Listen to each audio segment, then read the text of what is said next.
économie Ahmed ñu fas yéene tey waxtaanee li nga xamante ne mooy njëg yi nga xamante ne moo am ci marché bi ndax dañoo seetlu ni à chaque veille de fête wala li nga xamante ne mooy koor gii di ñëw prix yi dafay yokk loolu moo tax tey ñu fas yéene waxtaanee njëg yooyu balaa ñuy xuus nag dañuy dem ci marché bi xool jamono ji lan moo fa xew.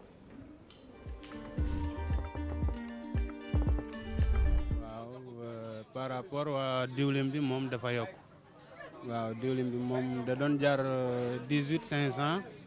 waaw mu jóge foofu ñëw 19 500 mais si ñu ngi jënd butéel bi 20 000. 20 litres mooy jar 20 000 jamono ji à part diwlin bi ndax dafa am yeneen produit yoo xamante ne seen prix yokku na. waaw ainsi nii man si sama boutique bi amul lu ñu yokk si yeneen prix yi mais xëy na si sama yaakaar naa dinañ yokk yeneen prix yi. donc pack bii di ñëw ak weeru koor gi da nga am yaakaar ni dina am produit yoo xam ne seen prix dina yokk. waaw day am produit yi nga xamante ne day yokk par rapport si li ma yaakaar par exemple sucre ou bien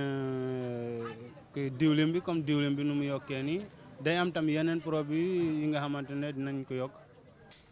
waaw prix yi yokk na bu dee ci prix importé bi marchandise yëpp yokk na parce que marchandise li tam muy yokku peut-être état bi dédouanement bi moo tax muy yokku parce que commerçant yi suñu demee jëndi marchandise état bi bu yokkee douane bi marchandise bi day yokku ci commerçant bi koy jaayaat lépp ci population bi lay ñëwaat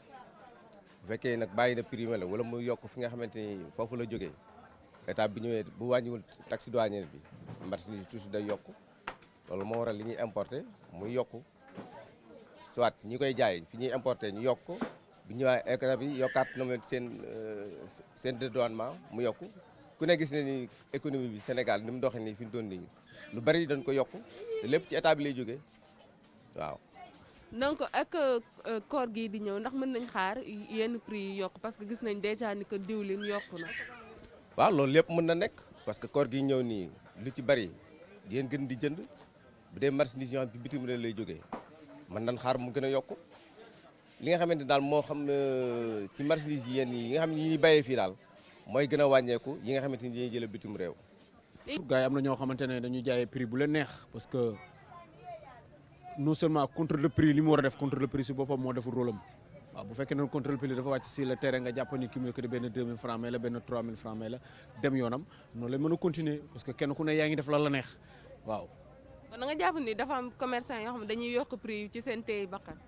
du jeex du xaaj du jeex loolu ñëpp xam nañ ko parce que réew mi ñu nekk on est dans un pays de droit am na loo xam ne prix yoo xam ne dañ ko fixé mais am na ñoo xam ne dañu def li leen neex boo fekkoon tey même canette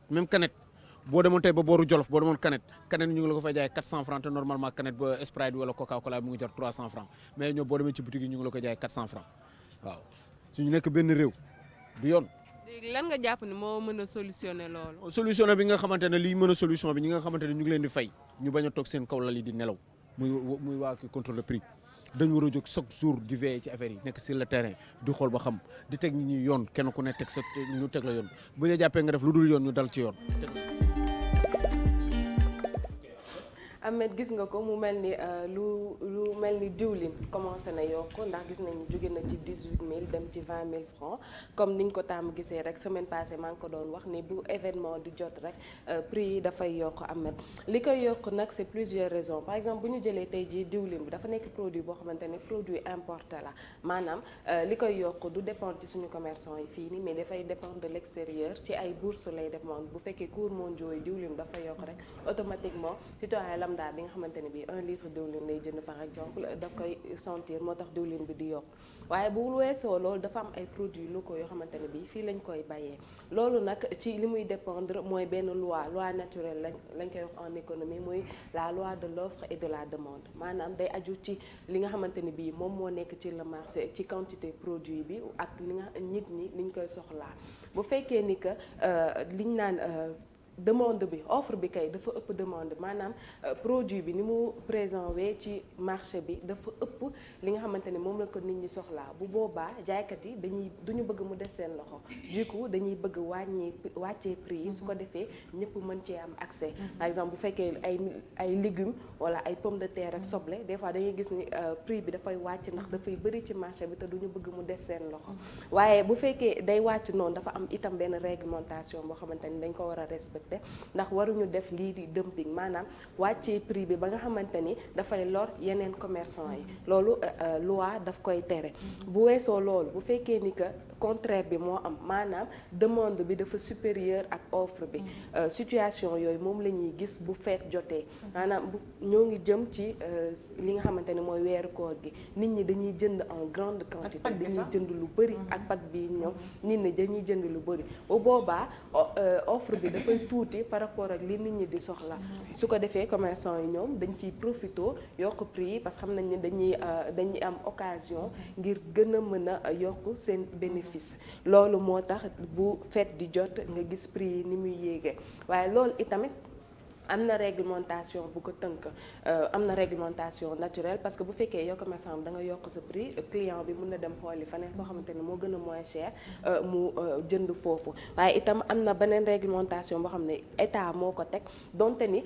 ñun dañoo nekk ci marché bu libre ci libéralisme moom lañ doxee moo tax suñu marché dafa xaw libre moo tax état du am doole tout le temps di intervenir ci prix yi waaye mën na fixer ay normes ci normes yooyu da ngay gis ay prix yoo xamante ne prix administré lañ koy woowee par exemple diwlin bi mën na yokk mais am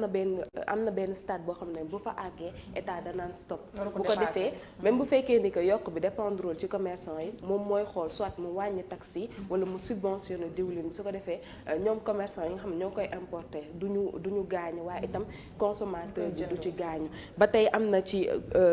boobu prix administré yi la am na ay prix yoo xamante ne prix homologué lañ koy wax boobu ci benn tranche lay nekk ba tey ci exemple diwlin bi la dafa am benn tranche boo xamante ne waru fa wàcc am benn tranche boo xamante ne bi waru fa yéeg am na li ñuy wax fixation autoritaire loolu dañ koy jël comme exemple ceeb ndax état danaan ceeb bi nga xamante ne bii moom la ñuy bayee fii temps lañ ko war a jaayee warul dépasser foofu bu dee ceeb bi ñuy importer tamit temps lañ ko war a jaayee loolu noonu yëpp ay réglementation la yoo xamante ne bii bu ñu demee ba sës lañ koy utiliser am mat merci beaucoup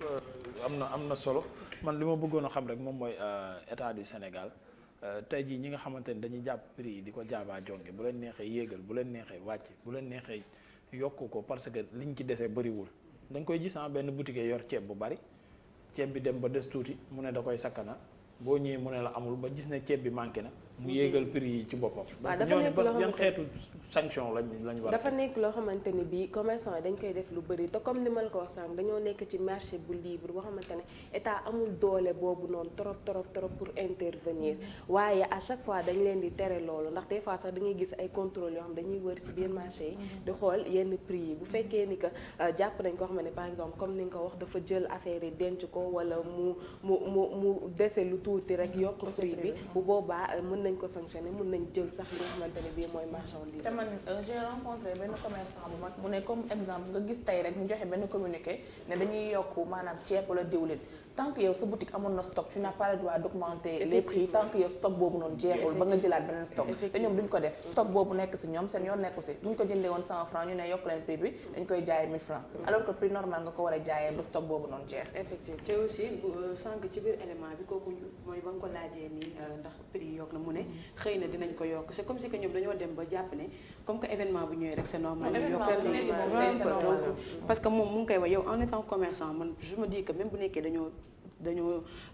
yokk prix yeeg yooyu noonu mais jaayal leew ni nga war a jaayee pour nga aider li nga xamante ne moom mooy population bi mais pas nga yokk loo xamante ne après dafay andi problème te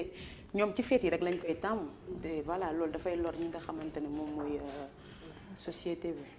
moo tax daal loolu day ñëwaat ba tey rek bu ñu jógee ñu ne Auchan dégage alors que Auchan yokkul prix woo donc c'est très compliqué yéen ñi ñu war a dimbali yéen ñuy lor donc dañuy dem feneen jëndi rek. c'est ça comme ni ko waxee rek des fois ñi war a dimbali ko askan wi ñoom ñoo leen di lor muy commerçant yi ñu gën a bàyyi xel ni que rek bénéfice moom je pense que boo ci xasee am li nga ci war a am rek li si des wax dëgg neex yàlla c'est ça koo def jaamu yàlla bàkkaar la sax man dem naa xoolal ba bu ma déggee bénéfice rek 10 doute laa ciy teg. sonnoon nañ fan yee bénéfice 10 doute. yaa ngi naan bénéfice de may xaar doute saa yoo ne bénéfice ma xaar doute indi woo ko may fàtte naa ne sax commerce ngay waxtaane ay waay fi booxul ma lii waay lii tympanisé nañu lii terrorisé nañu. ça dépend y a 2 doutes boobu bénéfice du doute ak doute Babacar bi Covid ba. doute sam ñu sonal daal. mais ba tey doute boobu tam mën nga ko acca merci beaucoup Absa Anne moom moo ñu indiloon li nga xam ne moom mooy point du jour.